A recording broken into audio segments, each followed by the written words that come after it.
ఆయనకు అన్ని విద్యలు సృష్టించినటువంటి మహానుభావుడు. ఆయనకు ఏది లేదని చెప్పమంటావు? మా స్వామివారు నేను అఖిలాండ కోటి బ్రహ్మాండ నాయకుడని నానా సాక్షాత్తు కైలాసమే నాది అన్నాడు కదా. ఉండడానికి ఇల్లు కూడా లేదు. ఏం మాట్లాడతావు? శివుడికి ఇల్లుందా? ఎవరైనా శివుడికి ఇల్లుంటే చెప్పండి. శివుడికి ఇల్లు లేదు. దేవి ఓ రోజు అడిగిందట పరమేశ్వరుని కూడా, నాకు ఏమొద్దు, కైలాసంలో నీకు ఇల్లు కూడా లేదని చెప్పినావు కదా, నాకు ఏమొద్దు. అందరూ దేవతలకు బ్రహ్మాండంగా బ్రహ్మలోకములో బ్రహ్మదేవుడు సరస్వతి ఆనందంగా ఉన్నారు. వైకుంఠములో నాగశయనంపై పడుకొని లక్ష్మీదేవి కాళ్ళు ఒత్తుతుంటే వెంకటేశ్వరుడు ఆనందంగా ఉన్నాడు. ఇంద్రుడు ఇంద్రలోకములో, చంద్రుడు చంద్రలోకములో. మరి ఇంతమందిని సృష్టించినటువంటి నీకు ఇల్లు లేకుండా నేనెట్లా పెళ్లి చేసుకుంటా? ఎవరికి లేనటువంటి ఇల్లు నాకు కట్టిస్తావా అని మొదటి ప్రశ్న అడిగితే, అపురూప సౌందర్యవతి, ఆ తల్లిని చూస్తే చాలు పాపాలు పోతాయి.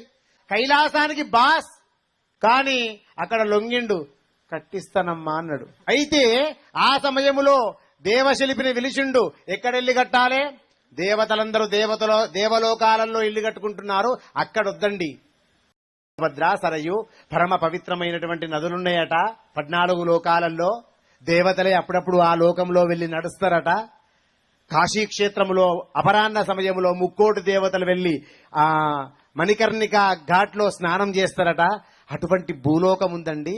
ఆ భూలోకంలో నాకు ఇల్లు కట్టిమని అడిగితే దేవశిల్పిని పిలిచి బ్రహ్మాండమైనటువంటి 9 రత్నాలతోటి 9 ప్రాకారాలు కట్టుకొని ఇల్లు కట్టి అందంగా తయారు చేసి ఆ దేవశిల్పి తాళమేసి తాళం చేయి శంకరయ్యకిస్తే, శంకరయ్య బ్రహ్మాండంగా ఆమెకు చూపిస్తే అమ్మాయి వివాహం చేసుకొని బ్రహ్మాండంగా ఫస్ట్ మందులోకే వెళ్దామండి అన్నదట.